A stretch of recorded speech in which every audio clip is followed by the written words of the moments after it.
ತಾಲೂಕ್ ಶಿರಸಿ.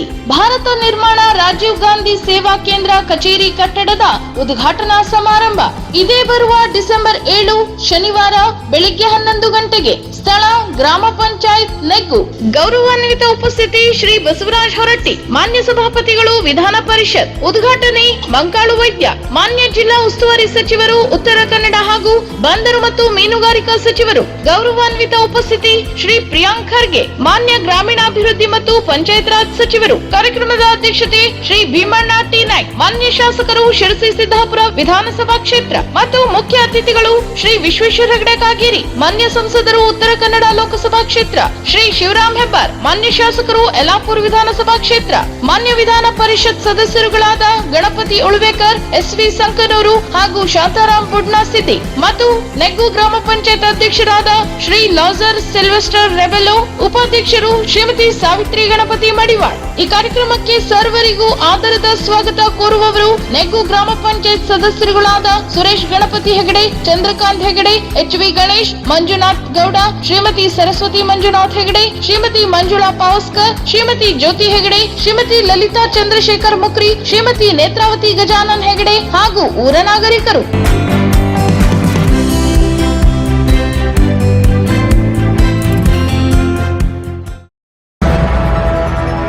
ಉತ್ತರ ಕನ್ನಡ ಜಿಲ್ಲೆ ಅಖಂಡವಾಗಿರಬೇಕೆಂಬುದು ಒಂದಿಷ್ಟು ಜನರ ಆಶಯ, ಒಂದಷ್ಟು ಜನರ ಆಶಯವಾಗಿದೆ. ಆದರೆ ಅದು ತಪ್ಪಲ್ಲ. ಹಾಗಿದ್ದರೆ ಬಹುತೇಕರಿಗೆ ದೂರವಾಗಿರುವ ಜಿಲ್ಲಾ ಕೇಂದ್ರ ಕಾರವಾರದ ಬದಲು ಶಿರಸಿಯನ್ನು ಮಾಡಲು ಸಾಧ್ಯವಿದೆಯಾ? ಜಿಲ್ಲೆ ಅಖಂಡವಾಗಿರಬೇಕು ಎಂದು ನಮ್ಮ ವಿರುದ್ಧ ಮಾತನಾಡುವವರಿಗೆ ಜಿಲ್ಲಾ ಕೇಂದ್ರ ತರುವ ತಾಕತ್ತಿದೆಯಾ? ಹಾಗಾಗಿಯೇ ಪ್ರತ್ಯೇಕ ಜಿಲ್ಲಾ ಹೋರಾಟವನ್ನು ಕೈಗೊಳ್ಳಲಾಗಿದೆ. ಅದೇ ರೀತಿ ಕದಂಬರು ಆಳಿದ ಪಂಪ ಹಾಡಿರುವ ಬನವಾಸಿ ಕ್ಷೇತ್ರ ತಾಲೂಕು ಪ್ರದೇಶವಾಗಲಿ ಎಂದು ಕದಂಬ ಕನ್ನಡ ಜಿಲ್ಲೆ ರಚನೆ ಮತ್ತು ಹಿತರಕ್ಷಣಾ ಟ್ರಸ್ಟ್ ಅಧ್ಯಕ್ಷ ಅನಂತಮೂರ್ತಿ ಹೆಗಡೆ ತಿಳಿಸಿದರು. ಅವರು ಶುಕ್ರವಾರದಂದು ಬನವಾಸಿಯಲ್ಲಿ ಕದಂಬ ಜಿಲ್ಲೆ ಮತ್ತು ಬನವಾಸಿ ತಾಲೂಕು ರಚನೆಗಾಗಿ ಆಗ್ರಹಿಸಿ ನಡೆದ ಪ್ರತಿಭಟನಾ ಮೆರವಣಿಗೆ ನೇತೃತ್ವ ವಹಿಸಿ ಮಾತನಾಡಿದರು. ಜಿಲ್ಲಾ ಕೇಂದ್ರ ಕಾರವಾರ ಘಟ್ಟದ ಮೇಲಿನ ಎಲ್ಲ ತಾಲೂಕಿನವರಿಗೆ ದೂರವಾಗಿದೆ. ಬಡ ರೈತರಿಗೆ ಜಿಲ್ಲಾ ಕೇಂದ್ರ ಕಾರವಾರಕ್ಕೆ ಹೋಗಿ ಬರುವುದೆಂದರೆ ಕಷ್ಟ ಸಾಧ್ಯ.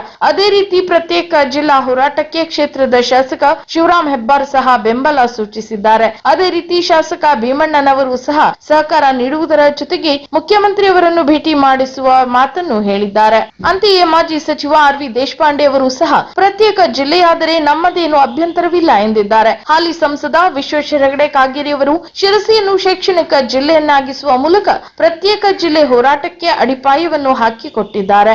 ನಮಗೆ ಯಾರ ಬಗ್ಗೆಯೂ ವೈಯಕ್ತಿಕವಾಗಿ ವಿರೋಧ ಮಾಡಲು, ಟೀಕೆ ಮಾಡಲು ಇಷ್ಟವಿಲ್ಲ. ಪ್ರತ್ಯೇಕ ಜಿಲ್ಲೆ ಆಗುವುದರಿಂದ ಮಲ್ಟಿ ಸ್ಪೆಷಾಲಿಟಿ ಆಸ್ಪತ್ರೆ, ಮೆಡಿಕಲ್ ಕಾಲೇಜು ದೊರೆಯುತ್ತದೆ. ಈ ವಿಷಯದಲ್ಲಿ ತಮಾಷೆ ಮಾಡುವುದು ಸರಿಯಲ್ಲ. ಪ್ರಚಾರದ ಹಂಬಲಿಗಾಗಿ ಸೊಕಾಸು ಮನೆ ಹೇಳಿಕೆ ಕೊಡುವುದು ಶೋಭೆ ತರುವುದಿಲ್ಲ ಎಂದರು. ಇನ್ನು ಮುಂಬರುವ ಡಿಸೆಂಬರ್ 9ರಂದು ಬೆಳಗಾವಿಯಲ್ಲಿ ನಡೆಯುವ ಅಧಿವೇಶನದಲ್ಲಿ ಕದಂಬ ಕನ್ನಡ ಪ್ರತ್ಯೇಕ ಜಿಲ್ಲೆ ಮತ್ತು ಬನವಾಸಿ ತಾಲೂಕು ರಚನೆಯ ಕೂಗು ಮುಟ್ಟಬೇಕಿದೆ. ಹಾಗಾಗಿ ನಾವು ವಿಳಂಬ ಮಾಡದೆ ಜನರನ್ನು ಜಾಗೃತಗೊಳಿಸಿ ಜನರ ಧ್ವನಿಯನ್ನು ಸರ್ಕಾರಕ್ಕೆ ತಲುಪಿಸುವ ಕೆಲಸ ನಡೆಯಲಿದೆ ಎಂದರು. ಅಲ್ಲದೆ ಅಕಾಲಿಕ ಮಳೆಯ ಕಾರಣಕ್ಕೆ ಅನ್ನದಾತರಾಗಿರುವ ರೈತರು ಸಂಕಷ್ಟದಲ್ಲಿದ್ದಾರೆ. ಅವರ ಹೊಲದಲ್ಲಿ ಭತ್ತಗಳು ಮಳೆಗೆ ಹಾಳಾಗುತ್ತಿದ್ದರೂ ನಮ್ಮ ಕ್ಷೇತ್ರ ಅಭಿವೃದ್ಧಿ ಆಗಬೇಕು ಎಂಬ ಕಾರಣಕ್ಕೆ ಇಂದಿನ ಪ್ರತಿಭಟನೆಯಲ್ಲಿ ಹೆಚ್ಚಿನ ಪ್ರಮಾಣದಲ್ಲಿ ಪಾಲ್ಗೊಂಡಿರುವುದು ನಿಜಕ್ಕೂ ನಮಗೆ ಮೇಲ್ಪಂಕ್ತಿಯಾಗಿದೆ ಎಂದರು. ಇನ್ನು ಬನವಾಸಿ ತಾಲೂಕು ಹೋರಾಟ ಸಮಿತಿ ಅಧ್ಯಕ್ಷ ಉದಯ್ ಕುಮಾರ್ ಕಾನಳ್ಳಿ ಈ ವೇಳೆ ಮಾತನಾಡಿ, ಬನವಾಸಿ ಬಗ್ಗೆ ಅಭಿಮಾನ ಎಲ್ಲಾ ಕಡೆಗಿದೆ. ಆದರೆ ಅಭಿವೃದ್ಧಿಯಲ್ಲಿ ಬನವಾಸಿಗೆ ಸ್ಥಾನವಿಲ್ಲದಿರುವುದು ಶೋಚನೀಯ. ಸಾಹಿತ್ಯ ಸಮ್ಮೇಳನದಲ್ಲಿ ಬನವಾಸಿ ಬಗ್ಗೆ ಸಾಕಷ್ಟು ಹೊಗಳಿಕೆ ಮಾತುಗಳು ಕೇಳಿ ಬಂದವು.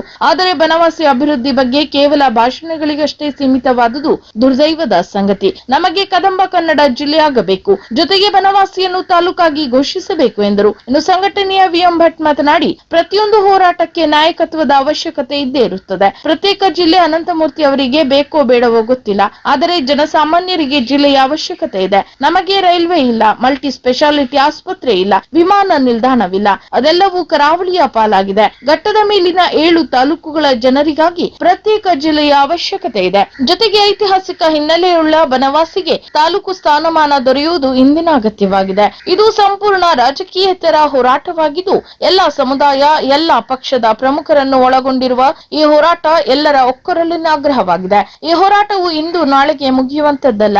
ಇದು ಸುದೀರ್ಘ ಪಯಣದ ಹಾದಿಯಾಗಿದೆ. ಹಾಗಾಗಿ ನಾವೆಲ್ಲ ಸಮಯ ಕೊಟ್ಟು ಈ ಹೋರಾಟದಲ್ಲಿ ಸಕ್ರಿಯವಾಗಿ ಪಾಲ್ಗೊಳ್ಳಬೇಕಿದೆ ಎಂದರು. ಇನ್ನು ಬನವಾಸಿ ತಾಲೂಕು ಹೋರಾಟ ಸಮಿತಿ ಗೌರವಾಧ್ಯಕ್ಷ ಸಿಎಫ್ ನಾಯ್ಕ್ ಮಾತನಾಡಿ, ಪ್ರತ್ಯೇಕ ಜಿಲ್ಲಾ ಹೋರಾಟದ ಕೂಗು ಈಗಿನದ್ದಲ್ಲ. ಘಟ್ಟದ ಮೇಲಿನ ಪ್ರದೇಶಗಳಲ್ಲಿ ಶಿರಸಿ ಜಿಲ್ಲಾ ಕೇಂದ್ರವಾಗಲು ಸೂಕ್ತವಿದೆ. ಇಲಾಖೆಗಳ ಕಟ್ಟಡಗಳಿಗೆ ಸಾಕಷ್ಟು ಸ್ಥಳಾವಕಾಶವಿದೆ. ಈಗಾಗಲೇ ಬಹುತೇಕ ಎಲ್ಲ ಜಿಲ್ಲಾ ಕಚೇರಿಗಳು ಶಿರಸಿಯಲ್ಲಿಯೇ ಇವೆ. ಎಸ್ಪಿ ಹಾಗೂ ಜಿಲ್ಲಾಧಿಕಾರಿ ಕಾರ್ಯಾಲಯ ಮಾತ್ರ ಬರುವುದು ಬಾಕಿ ಎನಿಸುತ್ತದೆ. ಹಾಗಾಗಿ ಈ ಬಾರಿ ನಾವೆಲ್ಲ ಒಗ್ಗಟ್ಟಾಗಿ ಪ್ರತ್ಯೇಕ ಕದಂಬ ಕನ್ನಡ ಜಿಲ್ಲೆ ಮತ್ತು ಬನವಾಸಿ ತಾಲೂಕು ರಚನೆಗಾಗಿ ಹೋರಾಟ ಮಾಡುವ ಅನಿವಾರ್ಯತೆ ಇದೆ ಎಂದರು. ಇನ್ನು ವ್ಯವಸಾಯ ಸೇವಾ ಸಹಕಾರಿ ಸಂಘದ ಅಧ್ಯಕ್ಷ ವಿನಯಗೌಡ, ಪ್ರತ್ಯೇಕ ಜಿಲ್ಲೆಯ ಕೂಗು ಈಗಿನದ್ದಲ್ಲ. ಇದು ಪ್ರತಿಯೊಬ್ಬ ಜನರ ಕೂಗಾಗಿದೆ. ಜಿಲ್ಲಾ ಕೇಂದ್ರ ಬಹುತೇಕರಿಗೆ ದೂರವಾದ ಪ್ರದೇಶವಾಗಿದೆ. ಪ್ರತಿಯೊಂದಕ್ಕೂ ಜಿಲ್ಲಾ ಕೇಂದ್ರವನ್ನೇ ಅವಲಂಬಿಸಿರುವುದರಿಂದ ಜಿಲ್ಲಾ ಕೇಂದ್ರ ನಮಗೆ ಹತ್ತಿರ ಇರುವ ಅವಶ್ಯವಿದೆ. ಆ ನಿಟ್ಟಿನಲ್ಲಿ ನಾವೆಲ್ಲ ಒಗ್ಗಟ್ಟಾಗಿ ಹೋರಾಟದಲ್ಲಿ ಭಾಗಿಯಾಗಬೇಕಿದೆ ಎಂದರು. ನಂತರ ಬನವಾಸಿ ಗ್ರಾಮ ಪಂಚಾಯತ್ ಅಧ್ಯಕ್ಷೆ ಬೇಬಿ ಆಯಿಷಾ ಮಾತನಾಡಿ, ಬನವಾಸಿ ತಾಲೂಕು ಹೋರಾಟಕ್ಕೆ ನಾವು ಸಾಕಷ್ಟು ವರ್ಷಗಳಿಂದ ಹೋರಾಟ ನಡೆಸುತ್ತಿದ್ದೇವೆ. ಆದರೆ ಅದು ಸಾಧ್ಯವಾಗಿಲ್ಲ. ಕಳೆದ 15ರಿಂದ 20 ವರ್ಷಗಳಿಂದ ಹೋರಾಟ ನಡೆಸಿದರೂ ಅದು ಫಲಪ್ರದವಾಗಿಲ್ಲ. ಇದೀಗ ಅನಂತಮೂರ್ತಿ ಹೆಗಡೆ ಅವರ ನೇತೃತ್ವದಲ್ಲಿ ಹೋರಾಟವನ್ನು ಮತ್ತೆ ಆರಂಭಿಸಲಾಗಿದೆ. ಕದಂಬ ಕನ್ನಡ ಜಿಲ್ಲೆಯಾಗಿ ಬನವಾಸಿ ತಾಲೂಕಾಗಲಿ ಎಂದರು. ಇನ್ನು ರೈತ ಮುಖಂಡ ರಮೇಶ್ ನಾಯ್ಕ್ ಕುಪ್ಪಳ್ಳಿ ಮಾತನಾಡಿ, ನಮ್ಮೆಲ್ಲರ ಅನುಕೂಲಕ್ಕಾಗಿ ಕದಂಬ ಕನ್ನಡ ಪ್ರತ್ಯೇಕ ಜಿಲ್ಲೆ ಹಾಗೂ ಬನವಾಸಿ ತಾಲೂಕಾಗುವುದು ಅತ್ಯವಶ್ಯಕವಾಗಿದೆ. ಇಂದು ರೈತರು ಒಂದು ಸಣ್ಣ ಕೆಲಸ ಆಗಬೇಕೆಂದರೆ 150 ಕಿಲೋಮೀಟರ್ ದೂರದ ಕಾರವಾರಕ್ಕೆ ತೆರಳಿ ಬರುವುದು ಸುಲಭದ ಮಾತಲ್ಲ.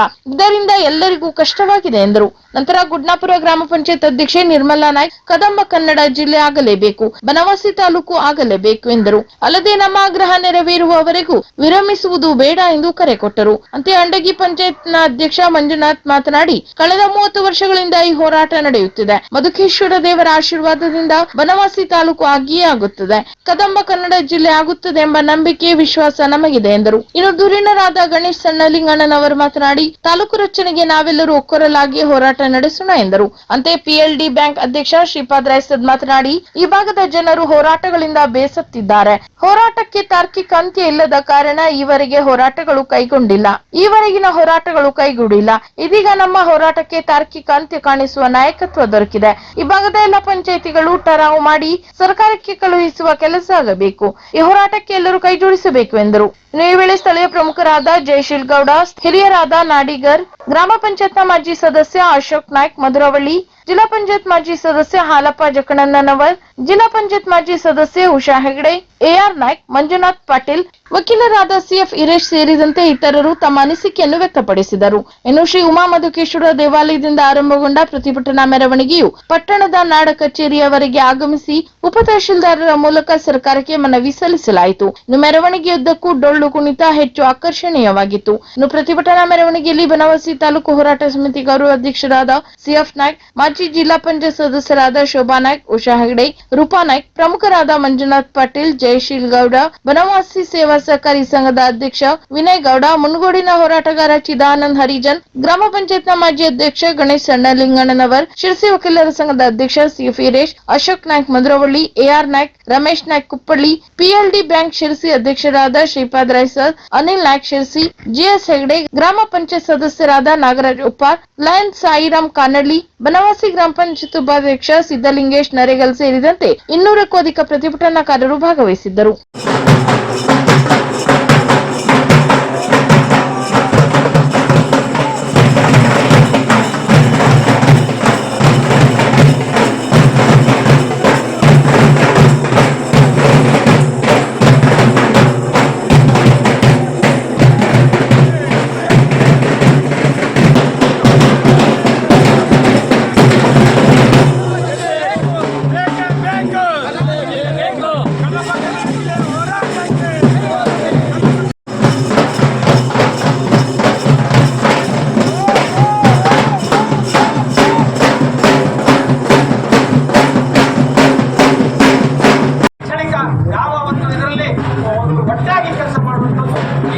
ಸಮಗ್ರ ಅಭಿವೃದ್ಧಿಗೆ ತರುವಂತದ್ದು ಈಗಾಗಲೇ 2 ಭಾಗವಾಗಿ, ಒಂದು ಭಾಗ ಚರ್ಚೆಯಲ್ಲಿ ಶೈಕ್ಷಣಿಕ ಜಿಲ್ಲಾ ಆಗಿ ಈಗ 4 ವರ್ಷ ಈಗಾಗಲೇ ಕಳೆದಿದೆ. ಆ ಕಾರಣದಿಂದ ಇವತ್ತು ನಮಗೆ ಕಂದಾಯ ಕಂದಾಯ ಜಿಲ್ಲೆ ಆಗುವುದರಿಂದ ಇವತ್ತು ನಮ್ಮಲ್ಲಿ ಇಡೀ ಜಿಲ್ಲೆಯಲ್ಲಿ ಯಾವುದಾದ್ರೂ ಮಧ್ಯವರ್ತಿ ಸ್ಥಳ ಇದೆ ಅಂದ್ರೆ ಅದು ಸಿರ್ಸಿ ತಾಲೂಕು. ಸಿರ್ಸಿಯಲ್ಲಿ ಇರುವಂತ ಯಾವ ಕ್ಷೇತ್ರ